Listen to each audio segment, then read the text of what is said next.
Hola hermanos, el día de hoy, 22 de junio del 2026, el lunes de la 12ª semana del tiempo ordinario. Van a decir, padre, ¿por qué lo está diciendo así? Es que me he equivocado un montón. Si se pudieran hacer los bloopers del asunto, ustedes no tienen idea. He dicho que estábamos en el 2022, he dicho que era semana 22, o sea, hagan de cuenta que es un desastre el día de hoy. Pero bueno, vamos. Hoy es día de San Paulino de Nola, ¿no es cierto? Pero además es día de San Juan Fisher y Santo Tomás Moro. Madre de Dios, el patrono de los políticos, Santo Tomás Moro. Hay que rezar bastante por ellos, sin duda que sí. Y tenemos que rezar y muchísimo, muchísimo, muchísimo, sobre todo los que detentan el poder, ¿no? Porque político, pues vamos, puede ser alguno que no alcanza nunca a llegar al poder, ¿no? Pero aquí tenemos que pensar mucho en los que tienen la responsabilidad de dirigir los pueblos. Ha habido elecciones en Colombia recientemente, hay también en Paraguay, también está el tema de lo que pasa en el Perú, digo, por pensar en todos nuestros países, ¿no? Realmente es una situación, y lo peor del caso es que alguno malinterpreta, ¿no? Estamos hablando de una realidad concretísima, eso es lo que está pasando, ¿no? En nuestro mundo. Eso no significa tomar partido y hacerse de tal o cual, no, sencillamente digámoslo, y tenemos que orar por ellos, indistintamente, hay que orar por ellos. Hablemos entonces de esto. Miren, el tema, lo digo con anticipación, Santo Tomás Moro, del que voy a hablarles, no fue martirizado el 22 de junio. El que fue martirizado el 22 de junio fue el obispo Juan Fisher, que fue el primero de los 4 que fueron martirizados en ese momento. Entonces lo digo porque, para que no nos vayamos a confundir, porque él va a ser realmente martirizado hasta el 6 de julio de 1535.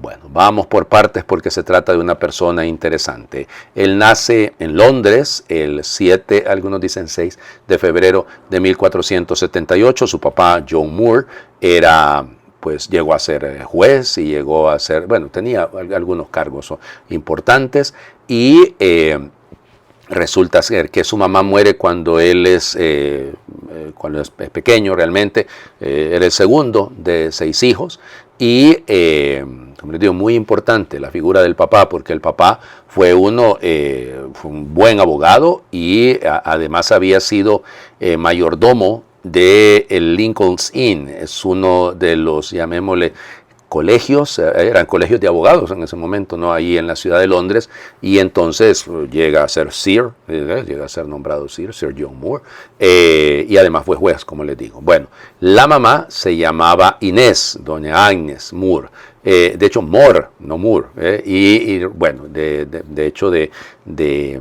joven era el apellido, creo que era Granger o Granger, una cosa así, bueno. Y pues nada, ella, como les digo, muere cuando él es muy pequeño, pues es enviado a estudiar de pequeñito, consiguió ser, ¿cómo le diríamos hoy en día? Mensajero del arzobispo de Canterbury, y entonces, fíjense, él se da cuenta, este muchachito tiene muchas cualidades, era el cardenal John Morton, y en ese momento John Morton era canciller de Inglaterra. Fíjense, es interesante también este detalle. Entonces se da cuenta que el muchachito tiene muchas capacidades y lo manda a estudiar. ¿Ok? Y entonces lo manda en la escuela o en el colegio que queda junto a la Universidad de Oxford, ahí en St. Mary Hall. Y ahí estudia.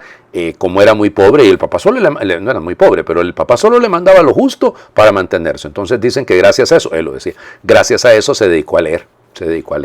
Estamos en la época del humanismo, ¿no? Y entonces Tomás Moro, pues, tuvo mucho contacto con Vives, el gran pensador español de la época, con Erasmo de Rotterdam. ¿Ya?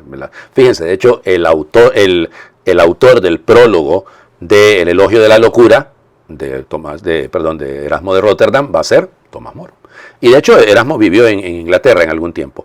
Otro del que tuvo mucho contacto con él fue con Pico de la Mirandola, ¿no? El famoso italiano también. Igual, aquí me puedo pasar un buen rato, la época del humanismo, ¿no? Y bueno, entonces estudia él ahí.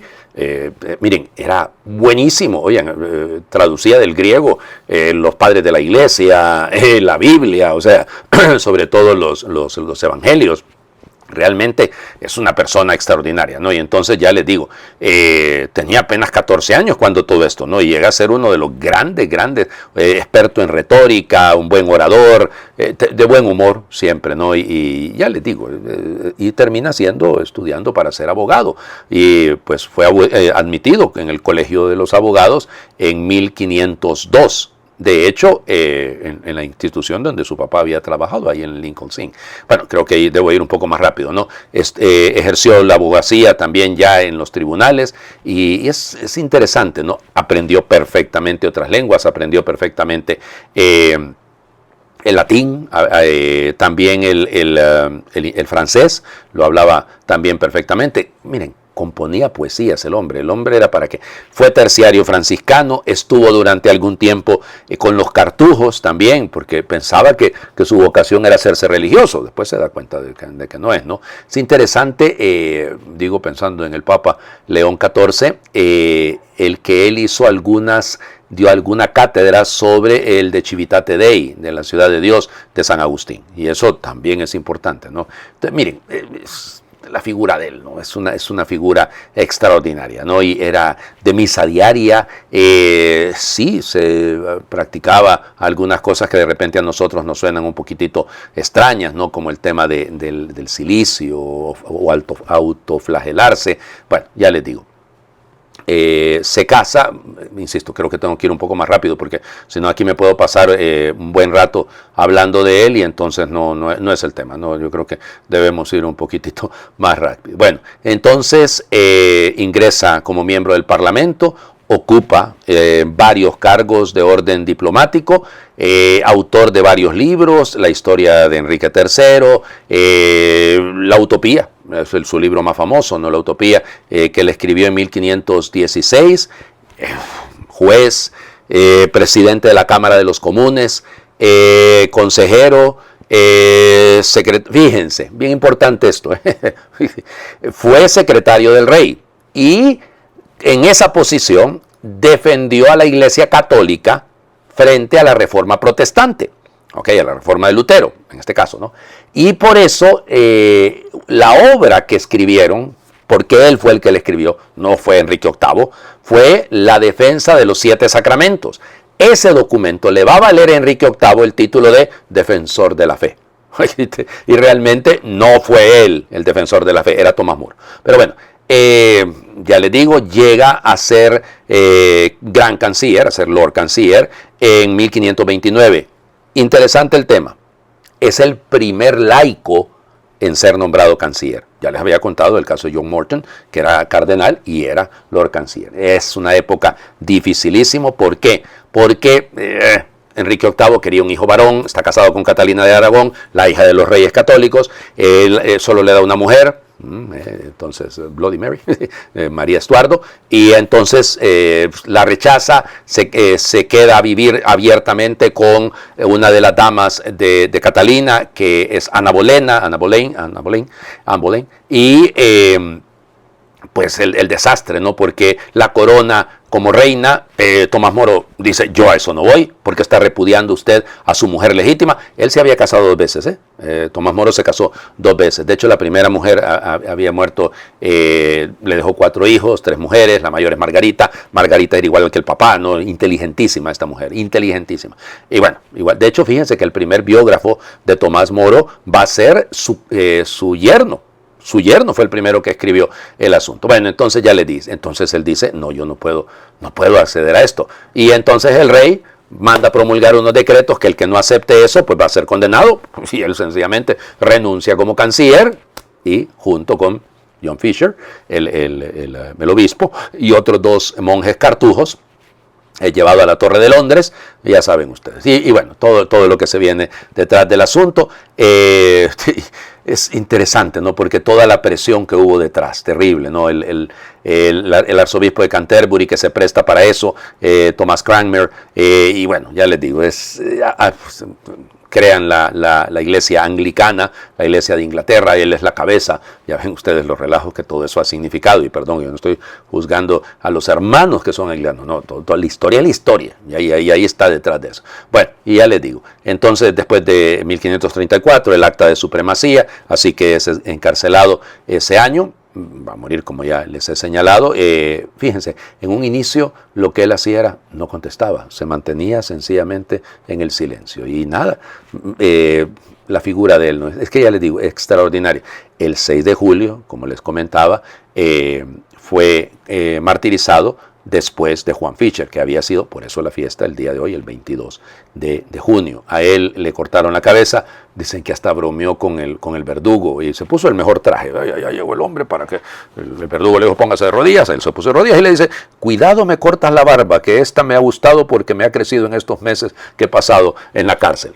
Miren, tenía un carácter extraordinario, ¿no? Era un hombre jovial, rezaba en la mesa junto con sus hijos y toda la familia, leían una parte de la palabra de Dios, invitaban a comer a los pobres, o sea, es decir, comían ahí con ellos. Bueno, interesante. Dicen que cuando en una de las últimas ocasiones que Margarita la hija, logró entrar a saludarlo, a estar con él, rezaron el rosario. Esa es la figura de Santo Tomás Moro. Ya les digo, es una figura extraordinaria. Pusieron su cabeza en una pica, en una lanza, la recuperó Margarita después y la lograron enterrar ahí, de hecho en Canterbury, pero bueno, en una iglesia ahí en Canterbury. Es interesante, ¿no? La figura de un hombre de bien. ¿Ya vieron cuánto hablé de él? Pues es así de sencillo. Alguno me preguntará, padre, qué difícil es eso por el tema de la canonización de él. Claro, porque representó un golpe, sobre todo para el tema de fue beatificado, fíjense, en 1886 por el Papa León XIII y fue canonizado en 1935 por el Papa Pío XI. Bueno, vamos, porque hay que leer. Segundo libro de los Reyes, capítulo 17, y es una lectura litúrgica, vamos saltando varios versículos. En aquellos días Salmanasar, rey de Asiria, invadió el país, llegó a Samaria y la sitió durante 3 años. En el año noveno de Oseas, el rey de Asiria ocupó Samaria y deportó a los israelitas a Asiria. Los instaló en Halach, junto a Gabor, río de Josán, y en las ciudades de Media. Esto sucedió porque los hijos de Israel habían pecado contra el Señor, su Dios, que los sacó de la tierra de Egipto, y habían adorado a otros dioses, siguiendo las costumbres de las naciones que el Señor había exterminado a su llegada, y que sus mismos reyes habían introducido. El Señor había advertido a Israel y a Judá por boca de todos los profetas y videntes, diciendo: enderecen sus malos caminos y cumplan mis mandamientos y preceptos, conforme a la ley que impuse a sus padres y que les manifesté por medio de mis siervos los profetas. Pero ellos no escucharon y endurecieron su corazón como lo habían hecho sus padres, que no quisieron obedecer al Señor su Dios. Despreciaron sus decretos, la alianza que estableció con sus padres y las advertencias que les hizo. El Señor se enojó mucho con Israel y lo arrojó de su presencia, y solamente quedó la tribu de Judá. Palabra de Dios. Te alabamos, Señor. Es una descripción de lo que ha pasado en tiempos de Salmanasar, sencillamente rey de Asiria. Pues es la primera deportación, es la deportación de las tribus del norte, de las 10 tribus del norte.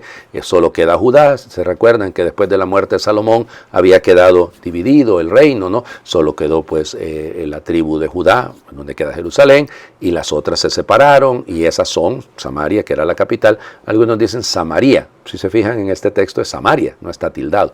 Entonces, pero es indistinto, ¿no? Es indistinto.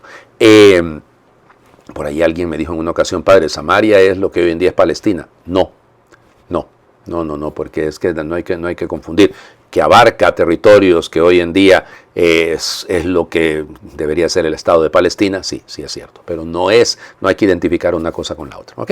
Y bueno, la descripción, sencillamente. ¿Cómo se justifica lo que pasó? Estamos haciendo una relectura histórica, ¿no? Pero es una relectura desde la historia sagrada.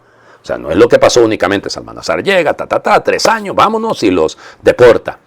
Sí, pero la causa, de hecho, entonces ahí se encuentra la causa, es porque no obedecieron, porque se les hizo advertencias. Los profetas, dice todos los profetas reales, ¿no?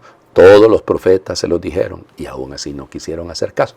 Bueno, el que por su gusto muere, que lo entierren parado, decían en mi pueblo.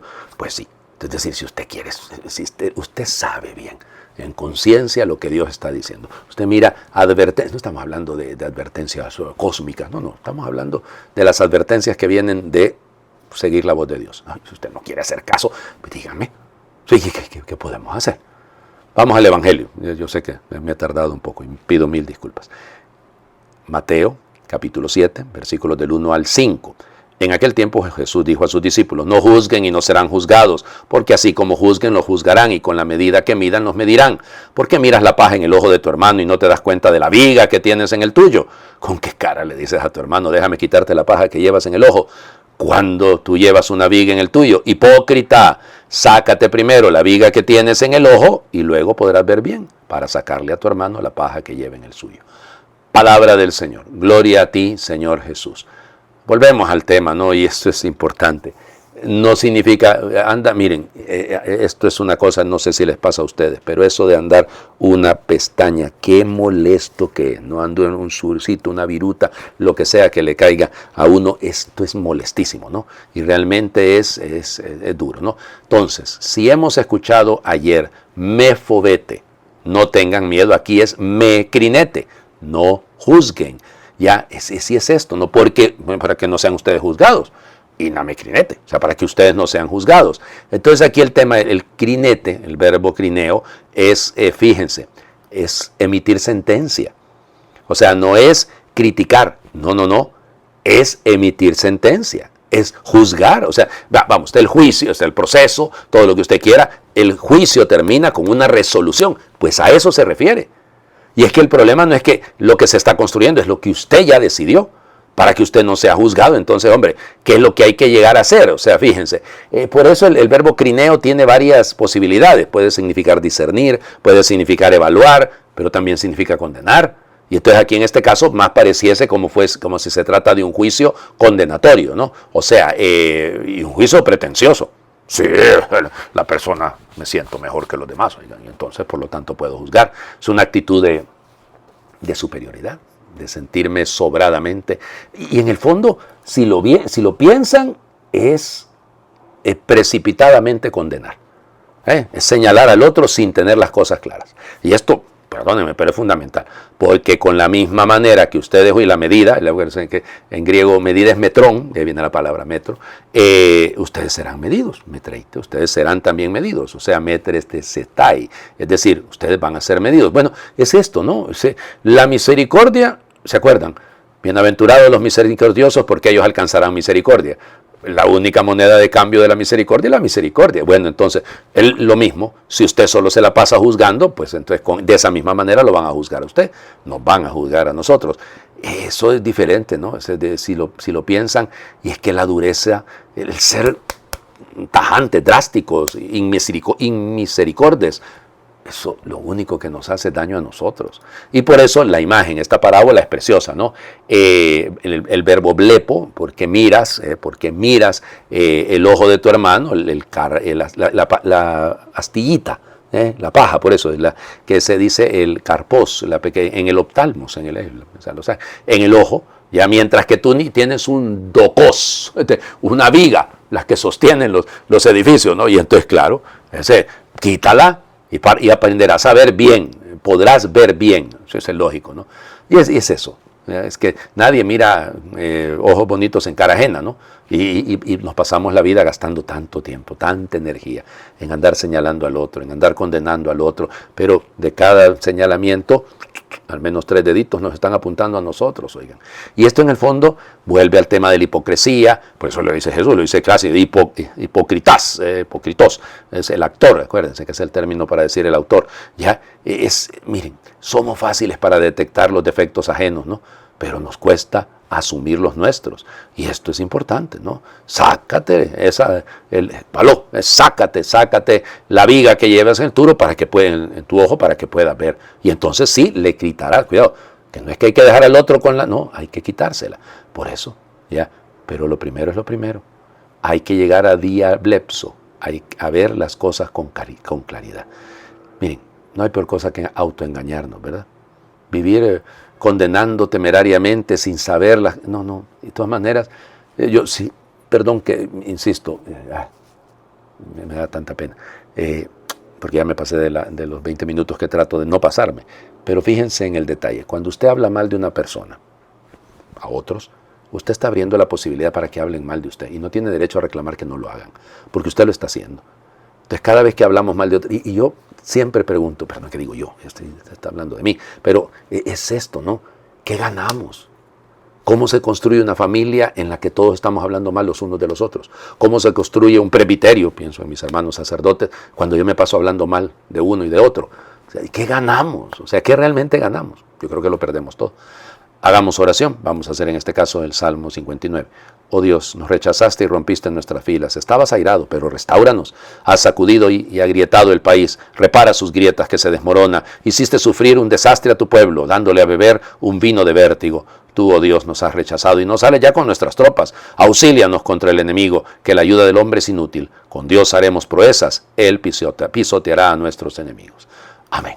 Señor esté con ustedes y les bendiga a Dios por intercesión de San Juan Fisher y Santo Tomás Moro, San Paulino de Nola, el que es Padre, Hijo y Espíritu Santo, y su bendición descienda, les acompañe siempre. Muy feliz lunes para todos.